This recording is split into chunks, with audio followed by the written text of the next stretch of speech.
स्वामी राम तीरथ जी बहुत ज़्यादा प्रकृति प्रेमी थे। वो कई बार समुद्र के किनारे लेटे रहते थे, कई बार किसी और मैदान में लेटे रहते थे। एक बार वो किसी जौहड़ के किनारे लेटे हुए थे और बरसात हो रही थी। जौहड़ में क्या देखते हैं कि एक वृक्ष था और वृक्ष पर एक बंदर अपने 3 बच्चों के साथ बैठा हुआ था। तो पानी धीरे धीरे बढ़ रहा था, जौहड़ में भी बढ़ रहा था, और ज्यों ज्यों पानी ऊपर चढ़ा तो बंदर के एक पैर को छूने लगा। तो उस बंदर ने अपना एक बच्चा लिया और उसको अपने पैर के नीचे रख लिया और आप ऊपर चढ़ गया। फिर पानी धीरे धीरे फिर बढ़ रहा था, वो बच्चा डूब गया और फिर पानी फिर उसके पाँव को टच करने लगा। तो फिर उसने दूसरा बच्चा लिया और उसको अपने पाँव के नीचे रख लिया और आप ऊपर चढ़ गया। फिर पानी और चढ़ा जब, तो फिर उसके पाँव को छूने लगा। तो फिर उसने अपना तीसरा बच्चा लिया और तीसरे बच्चे को अपने पाँव के नीचे रखा और आप ऊपर चढ़ गया। तो इसी तरह 3 बच्चों को उसने अपने को बचाने के लिए उसने मार दिया, मरवा दिया। तो मत सोचिए कि वो बंदर था इसलिए ऐसा किया। हमारे अंदर भी वही बंदर छुपे हुए हैं। इंसान का जो सेल्फ होता है ना, खुद, वो बहुत ज़्यादा पावरफुल होता है। हम भी अपने आप को, खुद को बचाने के लिए बहुत कुछ कर सकते हैं। हम बच्चे को बड़ा करते हैं, अपनी सारी कमाई के साथ बड़ा करते हैं, काफ़ी मेहनत करते हैं हम।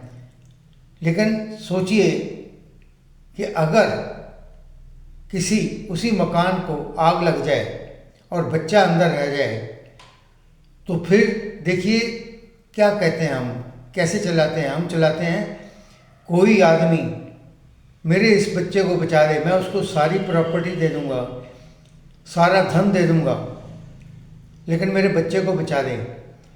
अब क्या हुआ कि वो अपनी जितनी भी कमाई थी, कितनी भी प्रॉपर्टी थी, वो सारी उसको देने के लिए तैयार है जो उस बच्चे को बचा दें।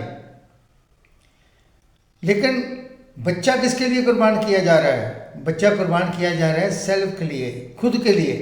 वो खुद भी भाग सकता है उस आग में और उसको ला सकता है। मैं ये नहीं कहता कि हर जगह ऐसा होता है, हर जगह बाप भी जा सकते हैं, लेकिन अमूमन जिनके पास प्रॉपर्टी है वो ऐसा ही चलाएंगे। तो सेल्फ जो है ना, वो खुद जो है वो बहुत ज़्यादा पावरफुल होता है। हम लोग वसीयत बनाते हैं, वसीयत बनाते हैं। वैसे तो वसीयत थोड़ी ठीक रहती है परिवार के लिहाज से, क्योंकि आने वाले जो बच्चे होते हैं उनको इतनी दिक्कत नहीं आती बंटवारे में। लेकिन गहरे में अगर देखा जाए तो ये हमारे दावे हैं मरने के बाद भी, कि हम मरने के बाद भी ये चीज़ें चाहते हैं, विल जिसको बोलते हैं हम। तो जिंदा जी तो हमारे दावे होते ही हैं, मरने के बाद भी हमारे दावे होते हैं। अमेरिका में एक है अस्पताल है, उस अस्पताल के चेयरमैन ने विल की हुई थी, अभी भी की हुई है, कि मेरी प्रेसिडेंटशिप के बिना आप मीटिंग नहीं कर सकते सारे स्टाफ की। तो उसकी डेड बॉडी अभी भी संभाली हुई है और उसको दवाइयों के साथ सही रखा हुआ है। और जब भी कोई मीटिंग ऐसी होती है जिसमें उसकी ज़रूरत होती है तो उसको निकाला जाता है और निकाल के उसको कुर्सी पर बैठाया जाता है और मीटिंग की जाती है। तो इस तरह हमारे सेल्फ जो है ना, वो बहुत ज़्यादा पावरफुल होते हैं। ऐसे ही इच्छाओं के सूक्ष्म रूप को सप्राह कहा जाता है। हर एक इंसान की अपनी अपनी इच्छाएं हैं। यहाँ तक कि हर इंसान मोक्ष भी अपने अपने ढंग से चाहता है। तो एक ऐसे ही इंसिडेंट है कि एक जगह मेला लगा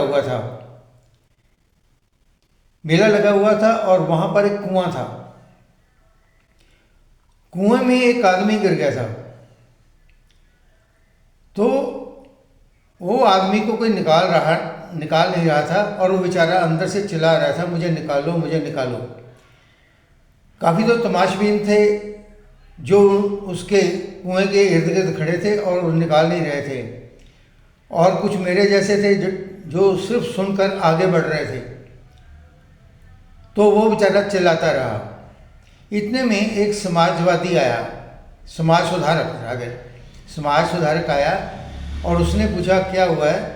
तो पता चला कि एक आदमी गिर गया है उसमें कुएं में, तो उसको निकालना है।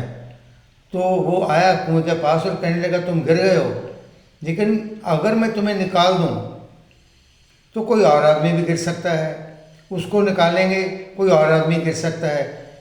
तो ये तो एक गलत है कि यहाँ पर कुआं खुदा हुआ है, ये कुएं नहीं खुदे होने चाहिए। तो उसने उसको निकाला नहीं, थोड़ा दूर चला गया और उसने लोगों को इकट्ठा करना शुरू कर दिया कि आओ आओ देखो यहाँ पर एक आदमी कुएं में गिर गया है और हमें ऐसे कुएं नहीं खोदने चाहिए। उसने अपना लेक्चर दिया और लेक्चर दे के चला गया, उसको निकाला नहीं। थोड़ी देर में एक वहाँ पर बौद्ध धर्म का अनुयायी आया, फॉलोअर आया, और उसने भी उसको देखा कि गिरा हुआ है।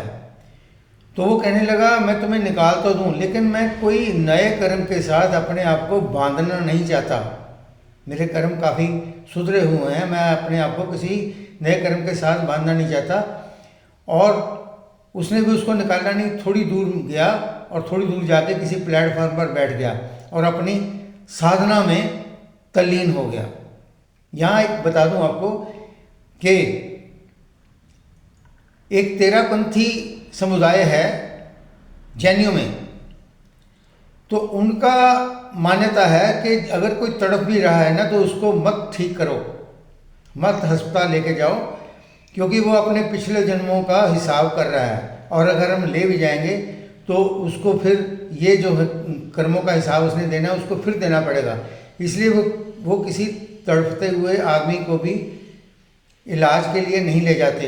लेकिन ये बुद्ध का अनुयायी था, तो ये अलग प्लेटफॉर्म पे जाके अपनी साधना करने लगा और वो बेचारा अंदर चला रहा है। और फिर उसके पास गया वो बौद्ध धर्म का अनुयायी, कहने लगा यार मैं साधना कर रहा हूँ, तू इस तरह चिल्ला क्यों रहा है। तो उसकी चिल्लाहट जो थी उसकी साधना को डिस्टर्ब करने लगी और उसने अपनी साधना की और फिर चला गया। अब एक और आया, ईसाई था, वो ईसाई का अनुयायी था या ईसाई ही था। तो उसने उसको देखा बीच गिरा हुआ है, उसने झटापट रस्सी निकाली अपने थैले से ही और फटाफट उसको निकाल दिया और कहने लगा और बताओ कौन गिरा हुआ है, हमें तो मोक्ष इसी तरह मिलता है। तो उसके मोक्ष का ढंग ऐसे था, क्योंकि ईसाई धर्म में ये कहा गया है कि पाप ही दुख का कारण है, इसलिए वो लोग सेवा में लग गए। तो ईसाई जो थे, यीशु मसीह थे, वो बढ़ई के बेटे थे और सेवा ही कर रहे थे, बढ़ई का काम कर रहे थे और वो सेवा में जुट गए। सारा ईसाई धर्म जो है वो सेवा को ही ध्यान में लाता है।